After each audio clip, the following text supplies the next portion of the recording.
नमस्कार दोस्तों, मैं दीपक शर्मा अंग्रेज आपका स्वागत करता हूं द लीगल चैम्बर में। अब दोस्तों, आज हम सुप्रीम कोर्ट के काफी बड़े निर्णय के ऊपर बात करने वाले हैं।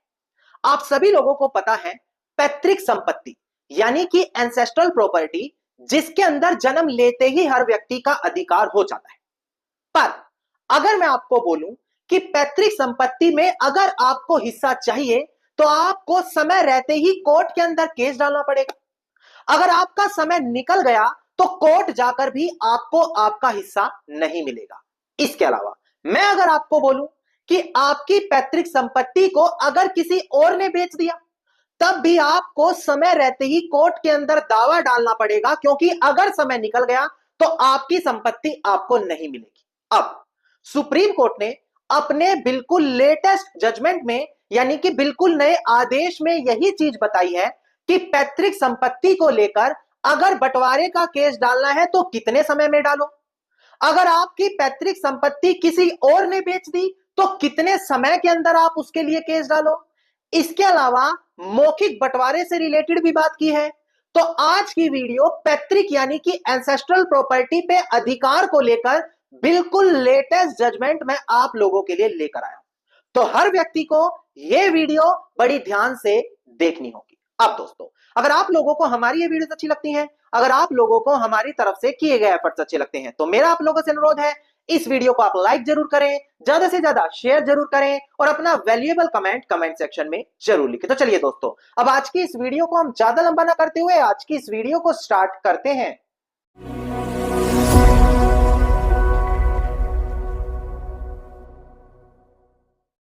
अब दोस्तों, सबसे पहले वीडियो की स्टार्टिंग में एक महत्वपूर्ण जानकारी मैं आप लोगों के साथ शेयर करूं। देखिए, मैंने अपने सभी व्यूअर्स के लिए एक बिल्कुल फ्री व्हाट्सएप चैनल बनाया है। चैनल बनाने के पीछे का पर्पस, जो भी मैं बिल्कुल ये लेटेस्ट वीडियोस लाता हूं, उनके अंदर जो जजमेंट या कानून होता है उसको सिंपल भाषा में लिखकर समझाना।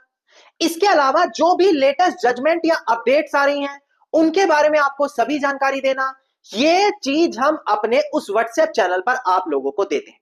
अगर आप भी हमारे व्हाट्सएप चैनल परिवार का हिस्सा बनना चाहते हैं तो इसी वीडियो के डिस्क्रिप्शन में आप लोगों को नंबर दिया है, आप उस नंबर पर कॉल करके हमारे साथ कनेक्ट हो सकते हैं। अब हम बढ़ते हैं अपनी आज की वीडियो की ओर। देखिए, सबसे पहले आज हम बात करेंगे एंसेस्ट्रल प्रॉपर्टी के बारे में, यानी कि पैतृक संपत्ति के बारे में।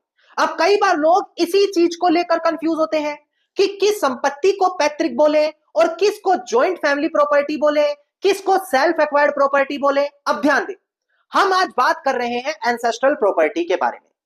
कोई भी प्रॉपर्टी अगर 4 पीढ़ियों तक बिना बंटवारे हुए चली जाती है, मतलब एक परदादा ने प्रॉपर्टी खरीदी, परदादा का देहांत हो गया, आपके दादा के पास आ गई, दादा का देहांत हो गया, आपके पिताजी के पास आ गई, पिताजी का देहांत हो गया, अब आपके पास आ गई। अब ये जब 4 पीढ़ियों तक चलती चली गई तो इसके अंदर अगर किसी ने बंटवारा नहीं किया तो ये पैतृक संपत्ति में कन्वर्ट हो जाती है।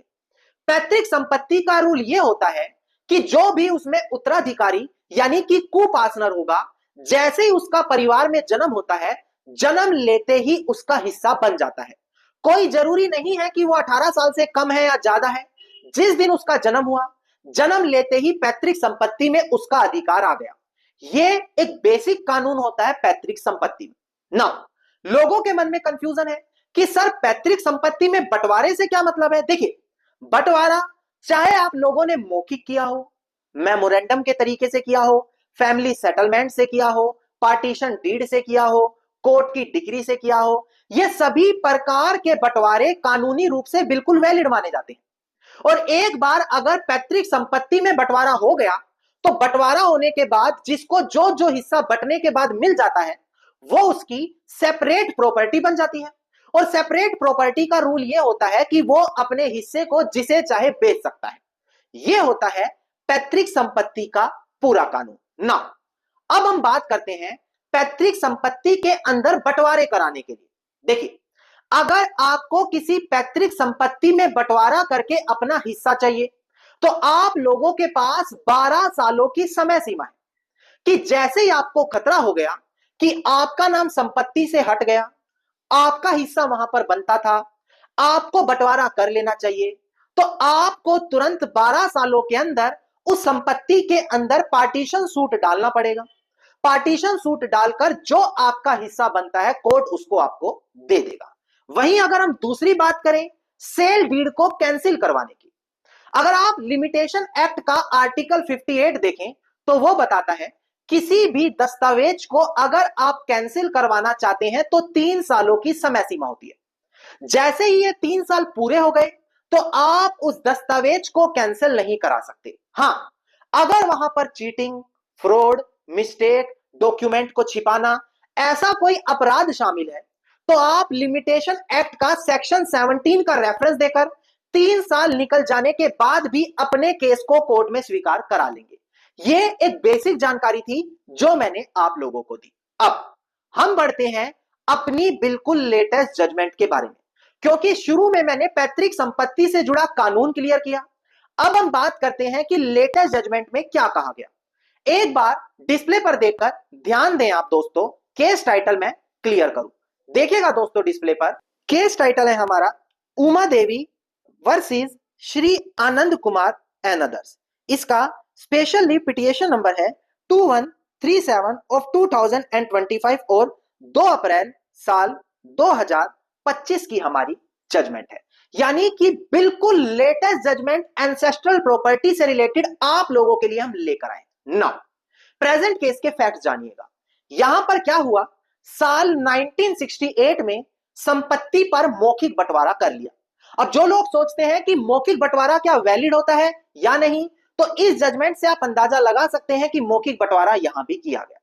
साल 1968 में जब मौखिक बंटवारा हुआ उसके बाद सभी लोगों को उनका हिस्सा अलग अलग होकर मिल गया। तो साल 1978 में एक व्यक्ति ने एक हिस्से को सेल डीड करके बेच दिया। अब इतने सालों तक कुछ भी नहीं हुआ। फिर एक व्यक्ति क्या करता है, साल 2023 में कोर्ट में जाकर पार्टीशन का केस डालता है।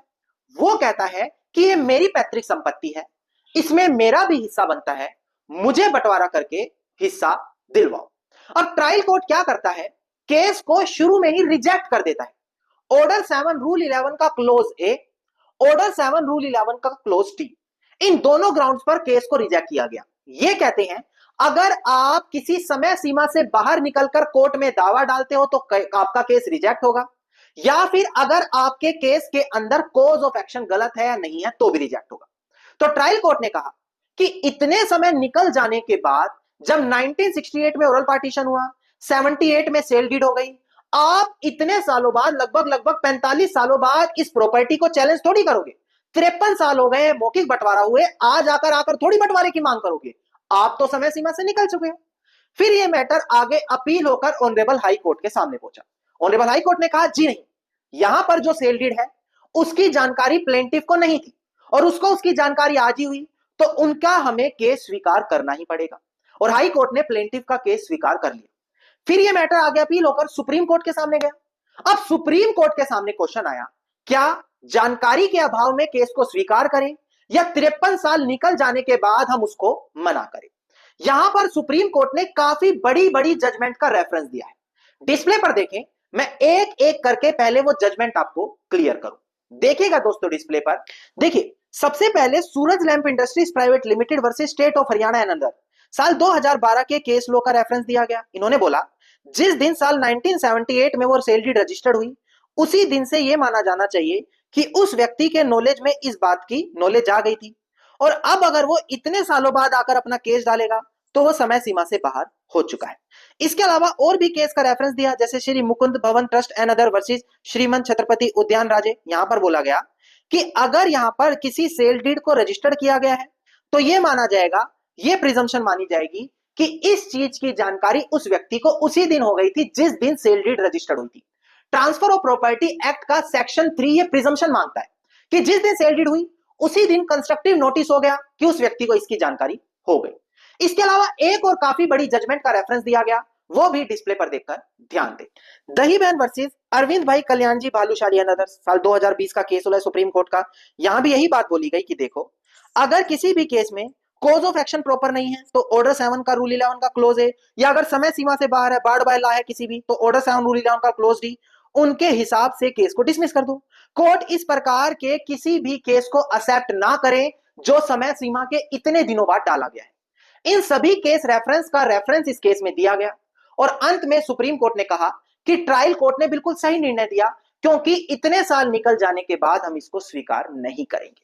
अब दोस्तों, यहां से आपको यह बात तो क्लियर हो गई कि अगर आप अपनी प्रॉपर्टी पर बंटवारा चाहना चाहते हैं तो 12 साल में एक्शन ले, नहीं तो क्या करें, सेल डीड को चैलेंज करने के लिए 3 साल में एक्शन ले, नहीं तो इतना स्ट्रॉन्ग एविडेंस लेकर आए कि आपके साथ चीटिंग फ्रॉड वगैरह हुआ है, डॉक्यूमेंट कंसील किए गए हैं और सेक्शन 17 का रेफरेंस दे, वरना समय सीमा अगर आपकी निकल गई तो आप अपनी पैतृक संपत्ति में हिस्सा नहीं पा सकेंगे। ये रेलिवेंट जजमेंट यहां पर आप लोगों के लिए काम आएगी। अगर आप इस जजमेंट की कॉपी पाना चाहते हैं तो वीडियो के डिस्क्रिप्शन में मैंने नंबर भी दिया है, उस नंबर पर कॉल करके आप हमसे इस जजमेंट की कॉपी ले सकते हैं। धन्यवाद दोस्तों, उम्मीद करता हूं वीडियो में मिली जानकारी आप लोगों के लिए बेहद ज्यादा लाभदायक साबित होगी। अगर वीडियो में मिली जानकारी आप लोगों को अच्छी लगी तो वीडियो को लाइक, शेयर और कमेंट जरूर कीजिएगा। वीडियो से जुड़ा अगर आपका कोई क्वेश्चन है तो मुझे कमेंट सेक्शन में लिख सकते हैं। इसके अलावा अगर आप लोग इसी प्रकार की महत्वपूर्ण जानकारी रोजाना पाना चाहते हैं तो चैनल को तुरंत सब्सक्राइब करके नोटिफिकेशन बेल आइकन आप जरूर दबा दें।